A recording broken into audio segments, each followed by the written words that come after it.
Hello everyone, it's Sylvia from Fairlight Tarot. Welcome to my channel. This is my monthly rehoming video, and if you're a Sunlight or a Starlight member, you will see this video 1 week before everyone else because this is part of your perks. So if you see a deck you like, you can reach out to me and I will be able to rehome it and send it to you. Now, as always, I say when it comes to overseas, so if you're not based in Australia, I don't recommend reaching out for a mass market deck simply because mass market decks will more likely than not be available in your own country on Amazon or at Barnes and Nobles or your local metaphysical store, and it is much easier if that mass market deck is still in print for you to actually buy new, simply because the cost of shipping from Australia to pretty much anywhere, unless you're in New Zealand, are quite prohibitive, and at the end of the day the total will be much higher than if you were to buy the deck new. When it comes to mass market decks that are no longer in print and hard to find, you're more than welcome to reach out, and of course that is the same when it comes to indie decks. So let's have a look. So there's a few decks that I'm going to talk about today, and by the way, I'm so sorry about the sun. I do have my blinds closed, but it's still coming through, and we're in going towards winter in Australia, so the days when the sun is this strong are actually numbered, and I'm actually quite happy that it's sunny today, but it is a bit of a pain when it comes to filming a video because of the location of my filming gear. My apologies for that. There are clouds coming through, so I'm hoping that this line of light, as you can see, will disappear soon. So as I said, a lot of decks, and I just want to say that I don't have a number of decks that I want to rehome every month. I just feel that I do have a rule though. So if it is a deck that I haven't used in a long time, then it's just not fair to the deck itself. And I know that there's other people out there that want to use it, that will want to love it and honor it by using it and integrating it in their own practice. And so I just want to, other people be able to enjoy these decks that I'm not at present enjoying for whatever reason. It's never related to any negative comment in any kind of form on the deck itself or the creators. Most of the time, these decks are just either I finished working with them and I feel like it's okay to pass them on, or they just don't resonate with me. And it's just something that is very personal and it varies, throughout the tarot community. I have never met anyone that has exactly my same taste. So it's there's so many decks out there. So this is the Celtic Spirit Oracle by Nicola McIntosh, published by Rockpool a couple of years ago. And this deck, I used this deck so much at, let's say, the first couple of months that I got it. Unfortunately, it does come with a slight bow, and if you watch my channel, you will know that most of my Rockpool decks have this kind of bow, which is very odd.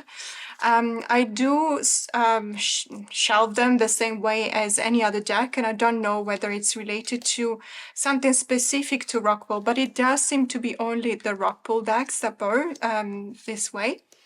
In any case, it's still a really beautiful deck. I have to say the quality is very good though, because this has a really lovely forest green kind of edging.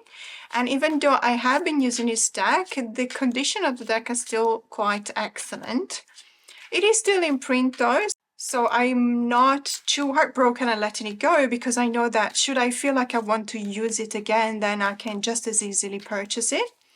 And it's called the Celtic Spirit, obviously, so you do see all of the Celtic kind of symbology and elements. And I have to say, it's a really beautiful fairy-based oracle deck that has a really amazing energy. So it's a very nice deck. The next deck is the Lucid Dreaming, Lucid Living by Norma J. Burton and Nisha Burton. Your Oracle and Guide to Mastering the Dreamscape. Now, I have to say a couple of words about this deck. It's really beautiful. The book is amazing. But it's very, so what happened for me was that I was doing a lot of dream interpretation work a few months back, and I couldn't really find a deck that was very good for that purpose. When I found this one, I immediately I thought that I found the right one because it works really, really well.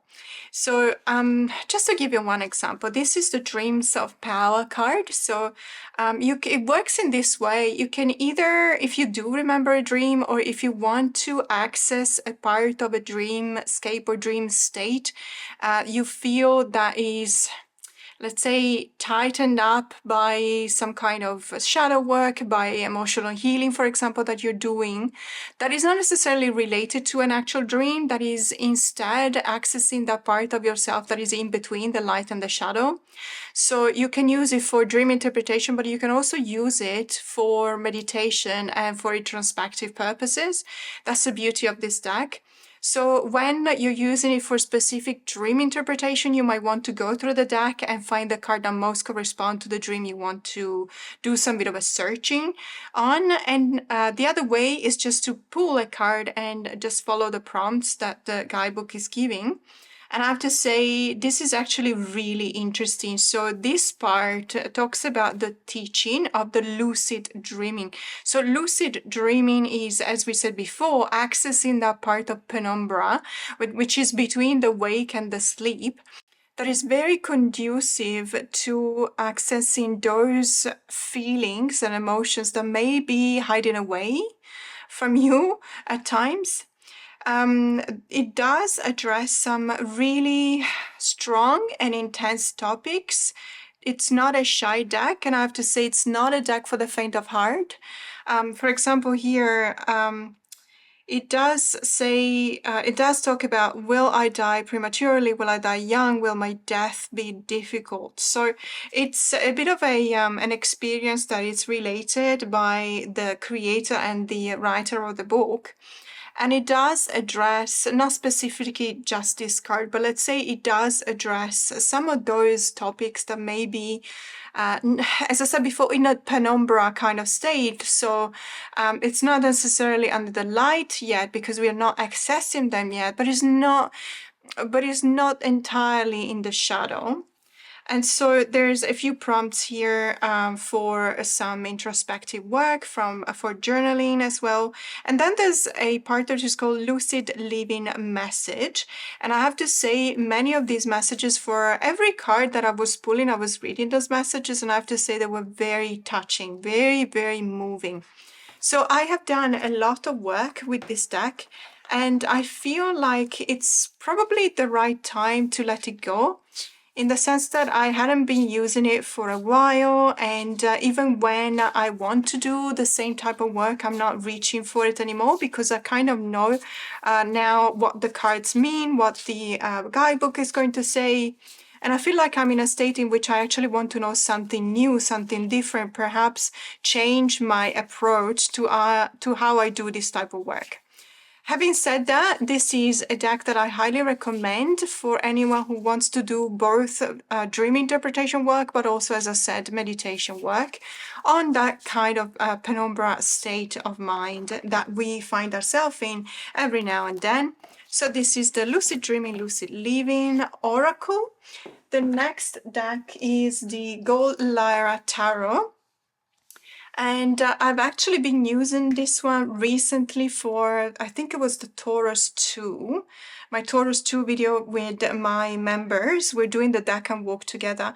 And I have to say that while I was using it, I kind of, I had the feeling that this deck, I completely misunderstood it, and it was entirely my fault. So I probably had a different expectation when it comes to this deck. Let me just zoom in and see if I can read up the sun. No, it's actually even worse. Sorry about that. So as I was saying, it's kind of one of those decks that when you have really high expectation on it, and then you get the deck and it's really beautiful. Please don't get me wrong, it's such a beautiful deck. It's very stylish, very minimalist as well in a way, but it is a photographic collage. But I found after using it for a while that I was actually forcing myself to see the meanings in the cards, even though they were not directly represented. And when a deck does something like that, for me, it's a bit of a challenge in the sense that I still want to use the deck, and I always appreciate an additional layer of meaning to the cards.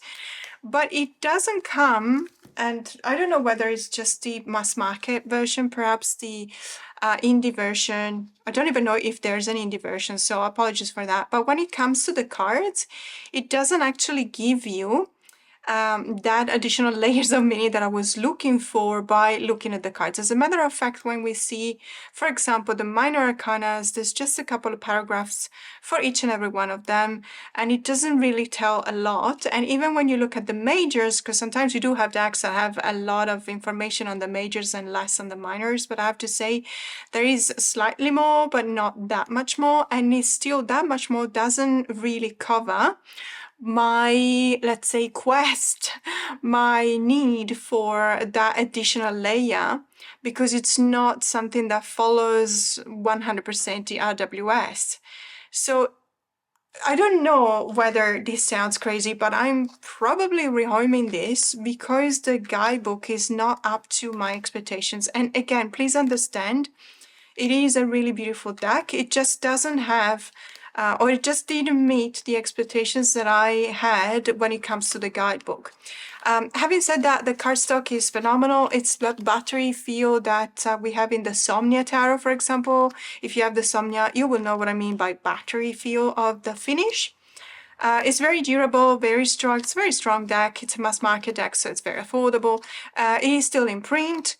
But I just don't feel like I reach for it anymore, and I'm very sorry, but you know, when it comes to my rules, I'm trying to stick to my rules, and if I'm not reaching for a deck for a very specific reason, I just want to rehome it. So this was the Gold Lyra Tarot.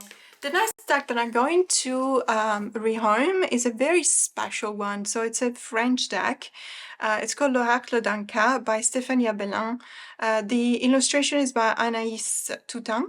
And the only reason why I'm rehoming this deck is because there's a whole production, let's say, a whole series of the Anka, the Oracle of Anka. And this one is the, let me just translate here, as the liberation of the state of the soul and cleaning or cleansing of the cellular memory. So I talked about the cellular memory when we are trying to clean it, clean the sense of guilt coming from the ancestors, for example, of our own roots or provenance, and it still is passed on generation to generation through the sharing of DNA.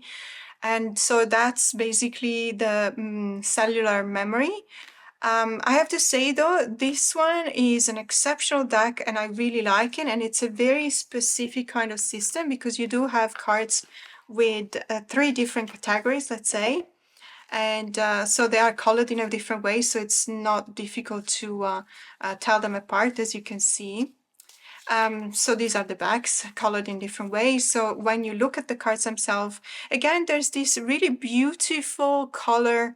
These are watercolors. I'm not an expert, but I think they're watercolors. And they have a number, and they also repeat the color from the back. You can actually see it in the front. So it's, trust me, it's not confusing, and it's very easy to use. And you are invited or encouraged by the book, the companion book, to actually use it in 3 different ways. So you find a trouble with one of these decks. You find a trouble, for example, anxiety and fears. And then you keep this card, and then you work with the other 2 parts of the deck. And one will give you a reason, or let's say a background to this card, so your main issue or trouble. And the one card from the other deck will give you a way to work through them. So for example, you can pull the forgiving with anxiety and fear. So you are invited to forgive yourself for not always being courageous and not always jumping into a new adventure, if that is what is resonating with you when you pull one of these cards. So it's a very interesting system. And the only reason why I'm rehoming this is because I actually want to work with another 2 Oracle of Anka, which are related to different, let's say, areas to work with. And I find this is fantastic. It's amazing. I just want to go through, you know, the other decks and see which one I want to pick for myself. I think there's 4 or 5 in total, so obviously either you go for the whole collection or, you know, you stick to the one that works best. And this one, I don't really think that it's one that works best. I've seen another couple and I'm gonna try them on, and we'll see if they work a little bit better, but it's still a mass market deck, still available. I think it's available on Amazon France. So it was a bit of a shipping cost for me, but that's absolutely fine. The next deck, I know that someone, more than one actually, of you reached out to me asking for information about this Oracle deck. It's called Kun by Inji Darwish, and I bought it in Kinokuniya, Kuala Lumpur. And the only reason why I'm rehoming this is because I have read that there's actually an updated edition of this, and my husband and I are going to Malaysia. You know, fingers crossed if everything goes well. So in a couple of months, we're going back to Malaysia. So I really want to go to Kinokuniya and have a look at the updated version. This is an incredibly beautiful deck. It's you can find it at Kinokuniya Malaysia, so not in other Kinokuniyas. I've actually looked for this deck in Bangkok and in Singapore, and I couldn't find it. It's a very special deck, and it's got a very papery kind of cardstock, and I'm kind of hoping that the updated edition switches to a different one, simply because it does feel like it's a bit fragile. I do like papery cardstock or finish, but this one feels very flimsy. So it is a really beautiful deck. It's an Oracle deck. The vibes of this deck are incredible. It's a very intuitive deck, but it's also very talkative. So if you get in the right zone and you start communicating with this deck, I can assure you 100% the experience is actually really fulfilling. And it pairs up with a number of decks that I've got. I'm thinking the Transient Light Tarot, for example.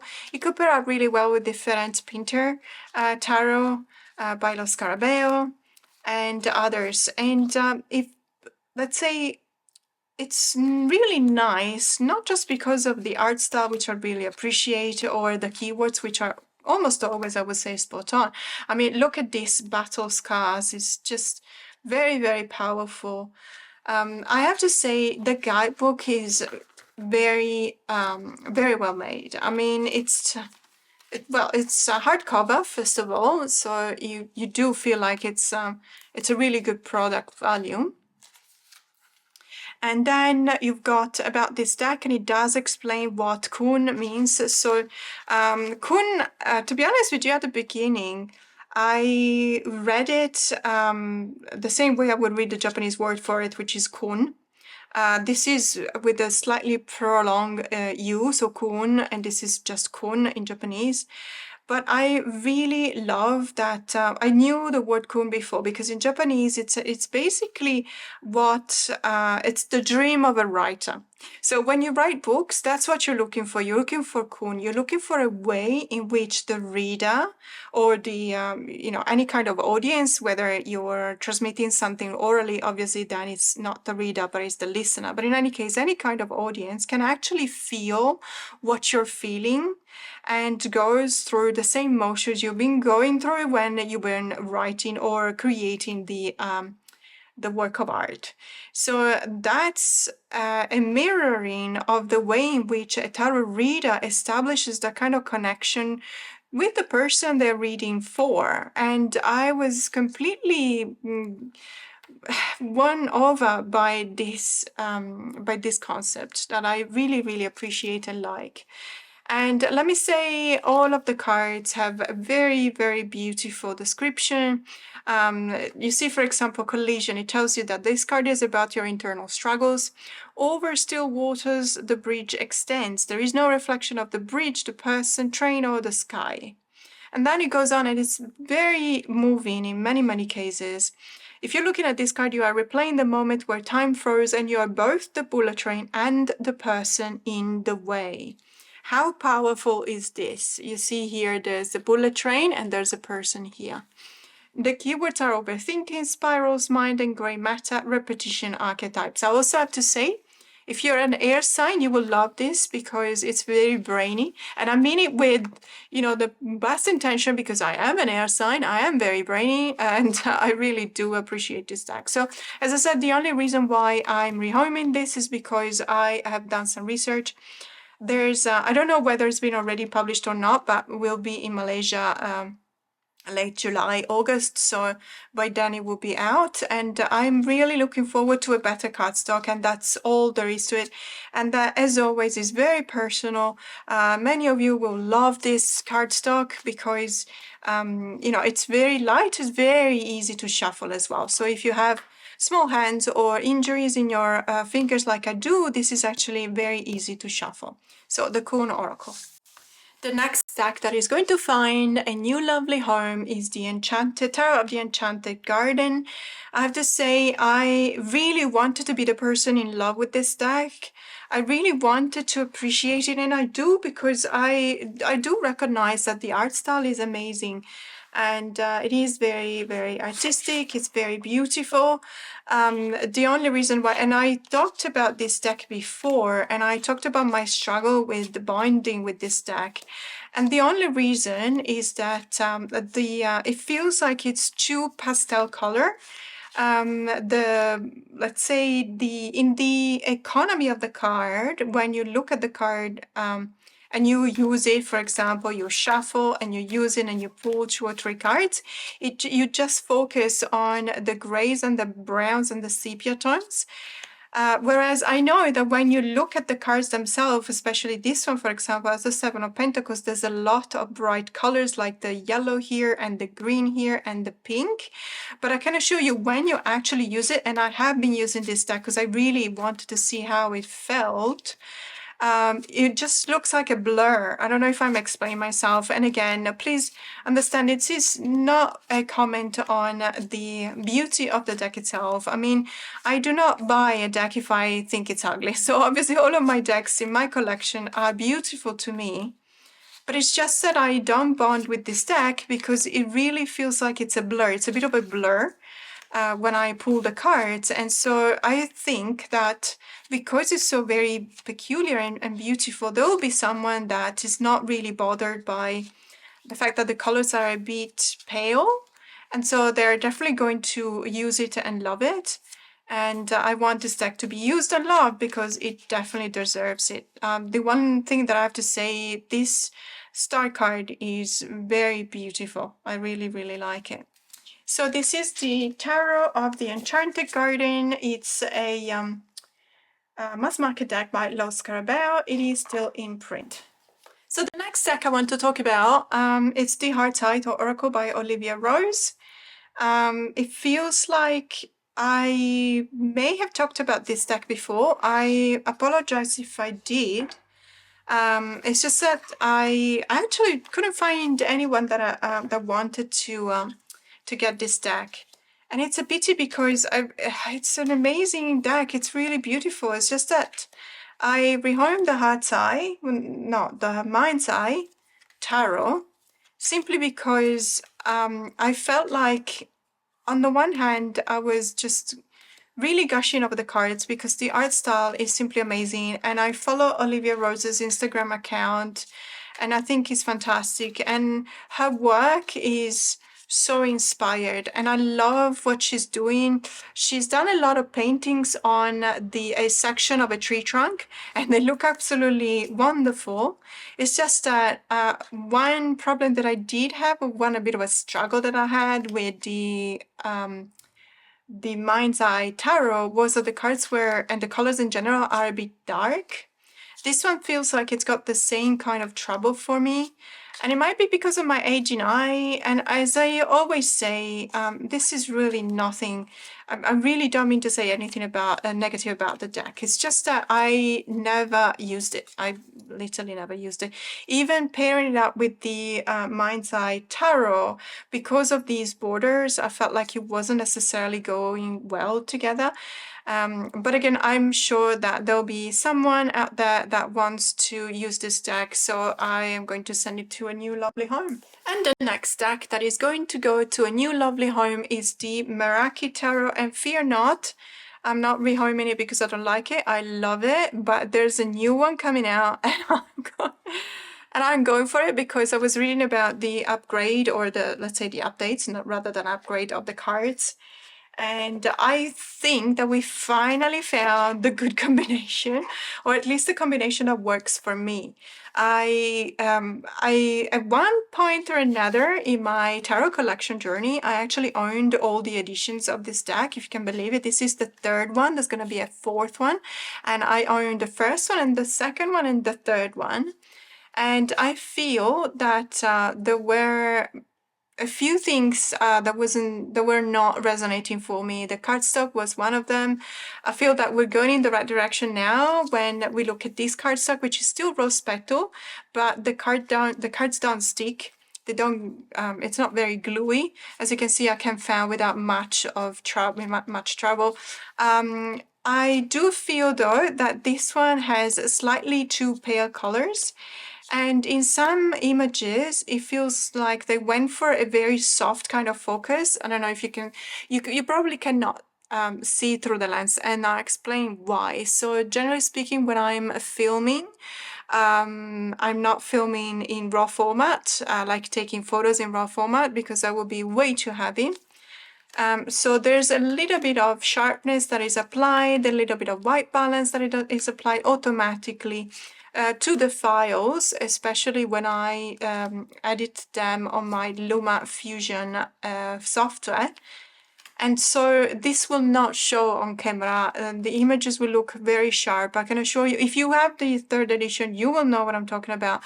But it feels like even this Queen of Wands, which is a gorgeous card, it's such a pity, but I actually feel like it's too soft. There's too soft a focus on the cards. And so, you know, I was talking about this deck with one of my members a couple of weeks ago, and they had the same feel for the deck, and they were the ones that told me, look, there's an actual new edition coming out, there's a fourth edition. And so I checked it out on the Bouchette Design Instagram account, and I really like what they're doing, and so I'm definitely going to grab a copy of the fourth edition. So this means that this edition, which is, I believe, could be wrong, apology if I'm wrong, but I believe it's now out of print, is, let's say, going to find a new lovely home. And it does come with a few oracle cards, as you can see, and as always with the explanation cards here. So this is the Meraki Tarot, and this is the third edition of the deck. The next deck that is going to find a new lovely home is a deck that I really try hard to bond with. It's the Mystic Mondays Tarot. There's a number of issues with this deck, so I'll have to point them out. I don't want anyone to have any kind of surprises when they receive a deck that I have been rehoming. The decks that I'm selling are as is. But this deck, unfortunately, it came out, so I bought it new, and it came completely shrink wrapped and everything. But I don't know what happened. Many of the cards have actually scratches to them. And there's a story behind it. I talked about it in one of my videos. I think it was the video when I talked about decks I cannot pick up. And there were reasons, obviously. I like the concept. I like the colors. Apart from some of them, these looks to me like flags. Like this looks like the Thai flag. And I don't necessarily resonate with that. It feels like it's one of my old flag cards, you know, from when you were learning the countries of the world. That's just one thing. And I don't want to sound mean. I'm just, you know, releasing my feelings for this deck. I love the Strength card as a tiger.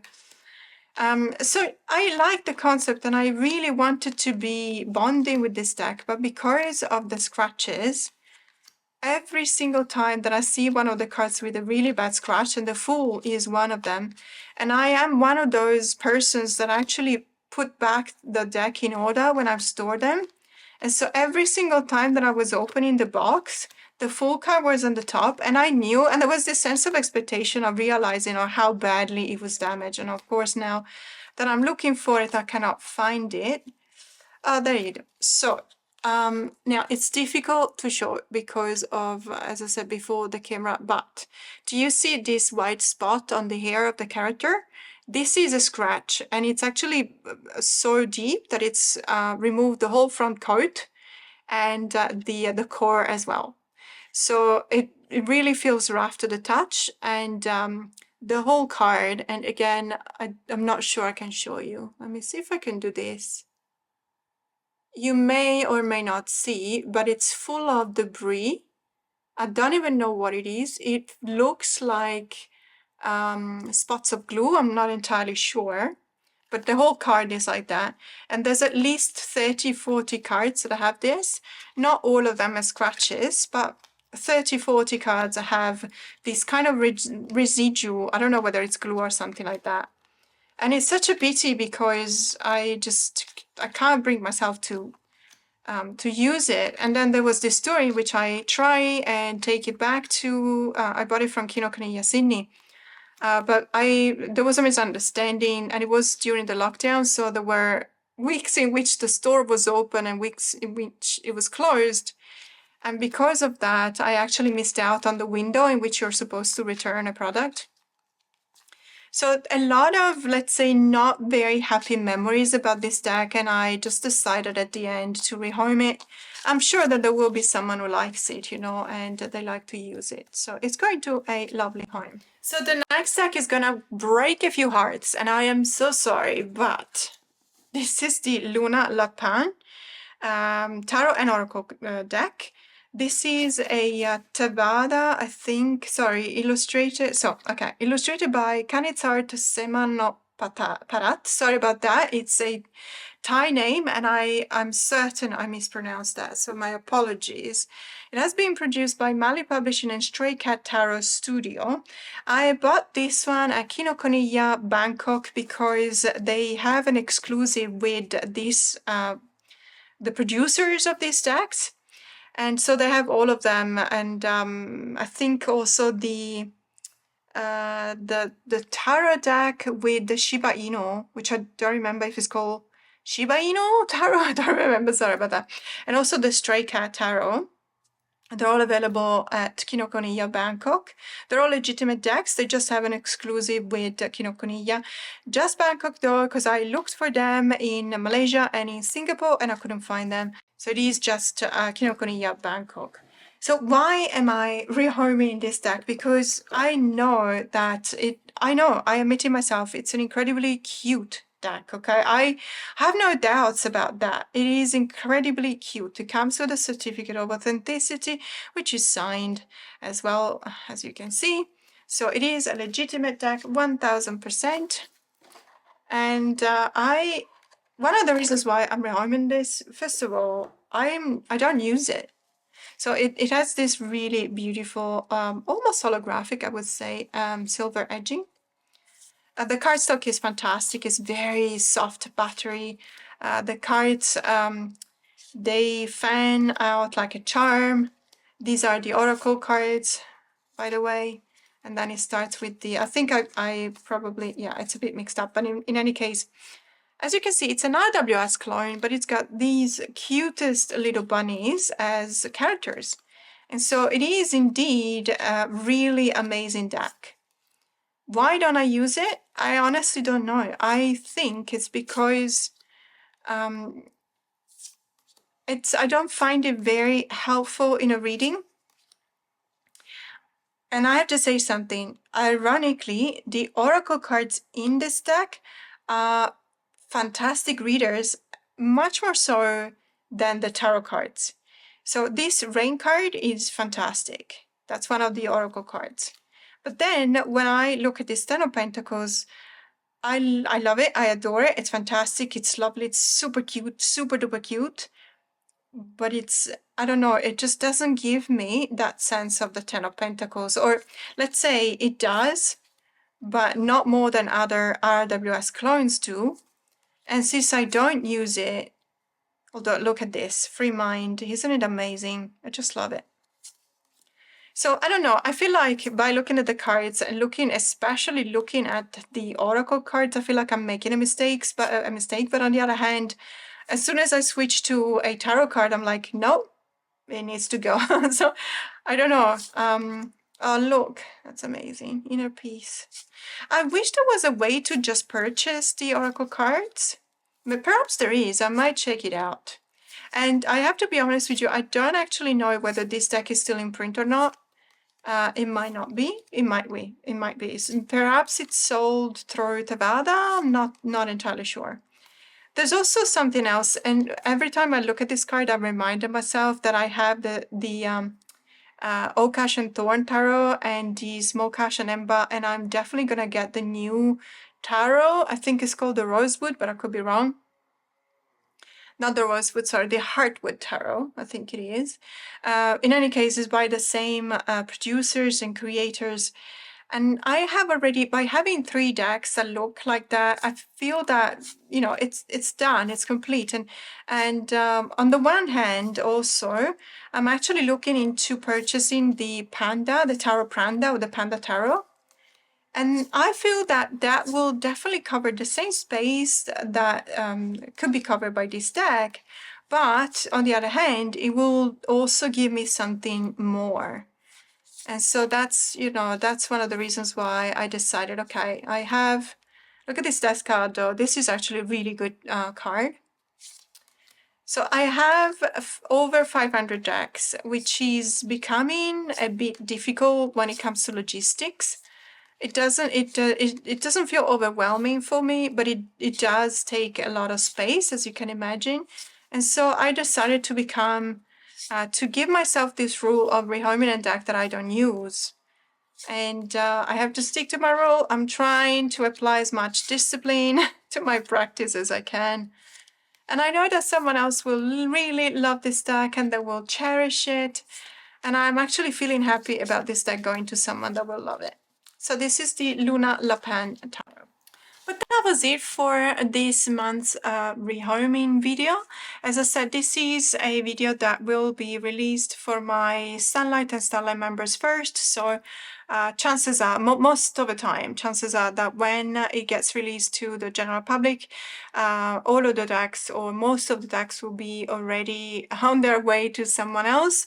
But in any case, if you feel like there's an indie deck or a mass market deck that you will love, then don't hesitate to reach out to me. If it's still available, I will answer back. And in any case, I will tell you, you know, if it's not, I will still tell you. So that was it for today, and have a great week.